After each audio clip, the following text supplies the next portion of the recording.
niya nagbago, di ba? Nung una sabi niya talagang haharangan niya. Because I cannot, bawal as dahil I meron said tayong earlier, mga ma'am, korte. I Tapos cannot- biglang sinabi na bukas ang Pilipinas. Kung nag-iimbestiga sila, papasukin. Pwera lang pag may ginagawang illegal o may krimen.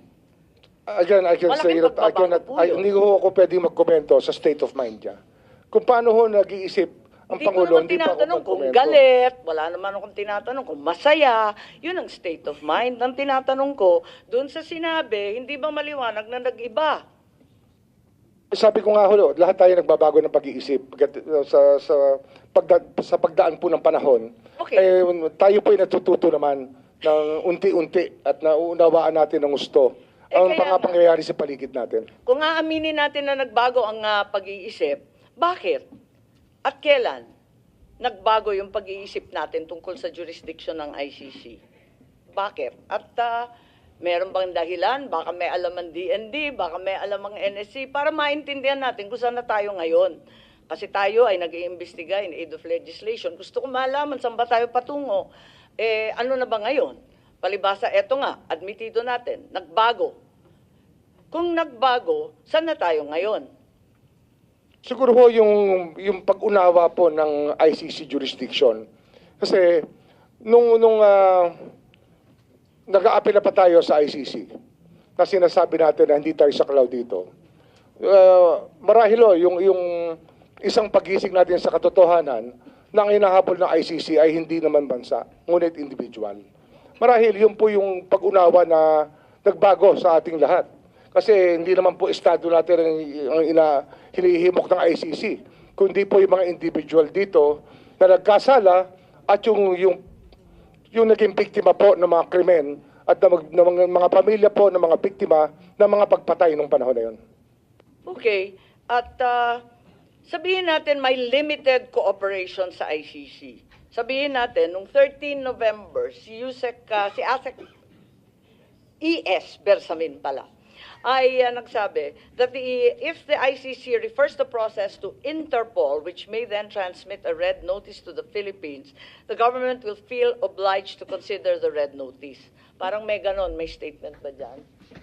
Yung kay ES Bersamin. Alala ko po yung statement na yun. Ba naalala po niya? Opo. Oo. So, yung pagbabago ay malinaw kasi pati si Executive Secretary diniin na nagbago nga talaga. Tama po ba? Kasi sabi niya, kapag Interpol ang ginamit, pwede tayong tumulong. Kapag may pulang notisya. Marahil dahil ito sa mga karanasan natin sa mga nakaraang buwan na tumutulong po ang Interpol sa ating bansa. Kaya ang paggalang natin sa Interpol ay ganun-ganun na lamang. Hindi po natin pinababayaan na magkasamaan ng loob sa Interpol sapagkat sila po ay ating inaasahan sa maraming pagkakataon. Tama, talagang lumalahok tayo at umaasa sa Interpol. Ngayon, nung January, kayo po nagsalita at tatanungin ko kung tama po ba to. At sinabi na the Marcos administration ay uupo kasama na ng ICC. Talagang uupuan na natin to discuss certain areas of cooperation.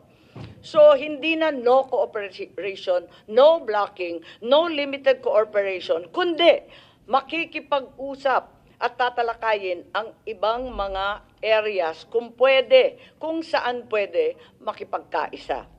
Tama ba yun? Hindi ko naalala yung statement. January 2025 po, sinabi ninyo, uupo kayo kasama ng ICC para malaman doon sa kanilang investigasyon ukol sa libo-libong pagpapatay ng drug war ni Presidente Duterte. Sabi mo, ayon sa report, na yung cooperation with an international tribunal ay pinapayagan sa ating batas. At yung ICC representatives have been going in and out of the country without any of us raising anything. January 2025 po. So ano ho yung tanong? Ang sinasabi ko, what happened to the President's statement that the government will not lift a finger? And what happens to your own assertion that there will be no blocking but no cooperation? Ngayon, nakikipagtungo na tayo sa ICC. Hindi, yun po yung sinasabi natin, nagiging bukas ang ating isipan, ngunit hindi po natin ginawa. Hindi po tayo nakiupo, hindi tayo nakipag-usap. Yun po yung malinaw sa lahat. Pero handa kayo noon, ngunit hindi natuloy. Ganun po ba? Marahil ho, kung meron ho tutulay, Pero wala naman hong tumuloy eh. Kaya wala hong nangyari.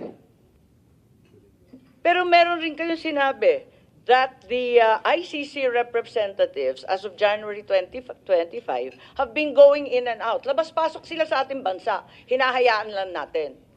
Hindi ko po, hindi ko ho alam yung pagpasok at paglabas nila. Meron po Wala kayong- wala ko kung kaalaman sa pagpasok at paglabas. Marahil, sa kanilang pag-iimbestiga, labas-pasok sila rito. Ngunit hindi, wala akong nagsasabi sa akin na ICC po yung labas-pasok dito. Wala Pero- pong ako report sa immigration. Wala po akong report sa Sinabi po ating ninyo. mga... Kayo po nagsabi, kaya ako nalaman na may ICC representatives na labas-pasok dito sa ating bansa na hindi tayo umaalma, hindi tayo nagrereklamo. Yun na ang pagkasabi po ninyo. Hindi, ang sabi nga namin dati pa, kung wala ho silang nilalabag na batas, ay malaya po silang maglabas-pasok sa ating bansa. Katulad po ng kahit sino pang turista o sino pong nais bumisita sa ating bansa. Iba po yung pakay ng turista, iba naman yata ang pakay ng kinatawan ng ICC. So, nag-iba na talaga. Sa bandang January ng 2025, hinayaan na natin sila na lumabas-pasok dito sa ating bansa. Ganun po ba? Hindi po wala tayong hinahayaan, hindi lang ho tayo nagtatanong kung hindi natin tinatanong ang lahat ng labas-pasok dito kung sila po ay ICC. Pero Kasi hanggang nga, sa dami po ng labas-pasok sa atin, hindi po natin tinatanong. So hanggang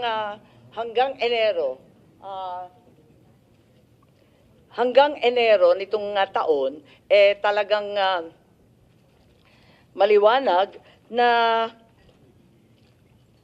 labas-pasok na yung mga ICC, ano? Hindi ko po alam eh. Wala pa akong personal knowledge. I can only speak from personal knowledge. Narito kasi sa Philippine Star at sinabi na I know that as anecdotally from people I know from the human rights community, they've been in contact here. Oo, may mga nagkikwento po na may kausap silang ICC. So alam po Ngunit- ninyo. Kasi sabi mo in-identify pa ninyo yung source. Sabi ninyo yung human rights people. Nagko-contact Oo nga, na, oo. usap na. Di alam na ninyo na nandito na yung ICC. Ay, hindi ko ho nalalaman kung nandun sila. Sinasabi lang nila, may kausap sila. Hindi ko sinasabi kung saan sila nag-usap at paano. Pero, siyempre marami hong gustong tumulay. Ngunit hindi naman natin, hindi ho nagkaroon ng pagkakataon na makilala talaga namin ang ICC o makaharap. Kahit kailan po hindi namin nakaharap ang ICC. Pero alam ninyo na may galaw na sila at nag-iimbestiga na sila. 7 At, taon na po silang gumagalaw, ma'am. 7 taon Oo. na. Hindi naman ngayon lang yan eh. 7 years ago, the ICC was already investigating what happened during the drug war. What Eh, happened 7 years ago? Parang nahinto Bakit sinabi natin na hindi na tayo Yun lang po yung aking recollection kung kailan sila nagsimula. Parang 2016 nga, baka 9 years ago pa. Sinimulan na po nilang bantayan ang ating drug watch, yung ating drug war, nung nagsimula po yung patayan. Pero matibay ang ating kalooban, matibay ang paninindigan natin na hindi natin tutulungan at talagang tututulan natin pagkat meron tayong sariling pulis, may sarili tayong mga korte. Ang liwaliwanag nun. Opo. Bago lamang... Pero nung, meron po tayong panahon na binabantayan nakaraang dito. taon. May panahon po tayong binabantayan dito. 2016 hanggang 2019 ay doon po ang kainitan ng drug war. At ito po, ang dami ho lumalapit sa aming opisina, humihingi ng tulong na maimbestigahan. Yung magpatay kung kani-kanino na lamang.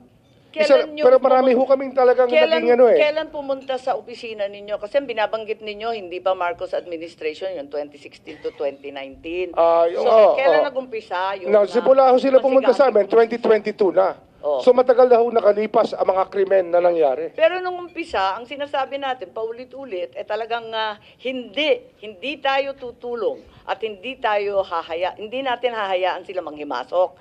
Maybe we can ask Secretary Anyong, sorry, kumakain po kayo, violation na naman ng human rights po to.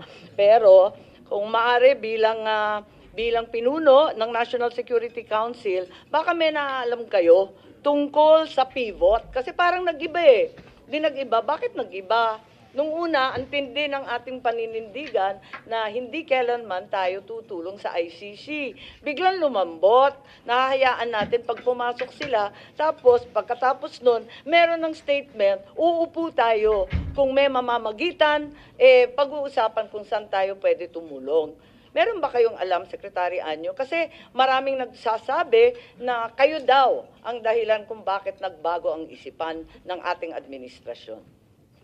Madam Chair, palagay ko po ay walang basis po yung ganong klaseng allegation sapagkat ito po ay legal na usapan at hindi po kami nag-focus sa legal na usapan sapagkat ang sa amin po ay on the lens of national security. Tapos wala rin po kaming na-monitor na pumasok dito ng mga ICC investigators nung sinasabi ng mga panahon na yan. So wala kayong alam tungkol sa pagbabago ng isipan at polisiya ng ating administrasyon? Wala po, Madam Chair. At hindi rin kayo kasama sa pagpaplano ng aresto ni former President Duterte? Ma'am, meron po akong opening statement. Pwede ko po bang basahin? Siyempre, oo. In the meantime, if I may recognize the arrival of Senator Cayetano. Please proceed, Secretary. Yes, Anyo, ma'am. please. Good afternoon, everyone. I'd like to start by thanking the Senate Committee on Foreign Relations, chaired by Senator Amy R. Marcos, for the opportunity to clarify the truth about what transpired during the arrest of former President Rodrigo Roa Duterte and other related matters. I believe this is also a good venue for me and my fellow officials to clarify what really happened and to debunk and dispel the false accusations and fake narratives that have misled the public about this issue. As government officials, it is our duty to be truthful and to assure the public that our actions were proper and in accordance with the law. I, for one, have been the victim of relentless disinformation campaign aimed at destroying the integrity and credibility I have carefully built over 4 decades of public service, which began the day I entered the hallowed halls of the Philippine Military Academy. While public officials are not supposed to be thin-skinned, I have rolled with the punches for several days.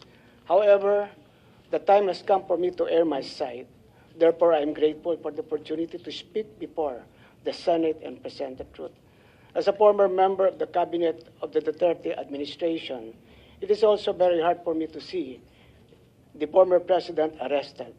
I worked closely with former President Duterte for so many years through the most serious crisis the country faced, and we have developed and nurtured a personal friendship. He trusted and respected me in the same way I trusted and respected him, even after our terms ended in 2022. I retired from public service when former President Duterte ended his term. However, the repeated calls for public service came again, and 6 months after my retirement, I was appointed by President Ferdinand Marcos Jr. to be his national security advisor. I saw my appointment as a continuation of my service to the Filipino people across different administrations. As a soldier, my loyalty has always been to the Constitution and the chain of command. This has always been my principle when I served as the Commanding General of the Philippine Army under President Noynoy Aquino, then as AP Chief of Staff, and later as Secretary of the Department of Interior and Local Government under President Duterte, and now as National Security Advisor under President Marcos Jr. In its position, I have held under several administrations. I have never played politics. I do not have a political agenda, nor do I have or will I ever have political ambitions. I uphold the same principle in my role as National Security Advisor and Director General of the National Security Council. Thus, I would like to state for the record that my role was limited to the mandate of my office to assess that the situation does not escalate into a national security concern. The implementation of the ICC warrant is beyond my mandate, and I had no part in it.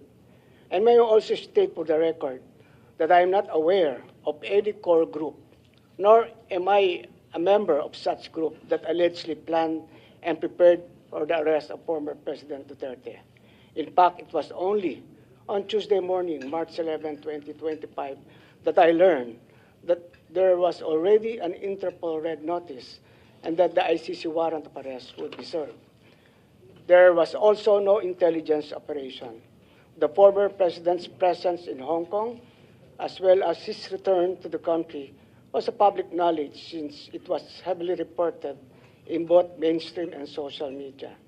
It is utterly unacceptable and unfair that my name is being dragged into an alleged grand conspiracy. I firmly deny any allegations of a grand conspiracy. In fact, the events in March 11 were spontaneous. As National Security Advisor, I was merely doing my job. However, I face all these accusations against my honor and integrity with firm resolve, knowing that I am on the side of the truth, and I was simply doing what I had to do.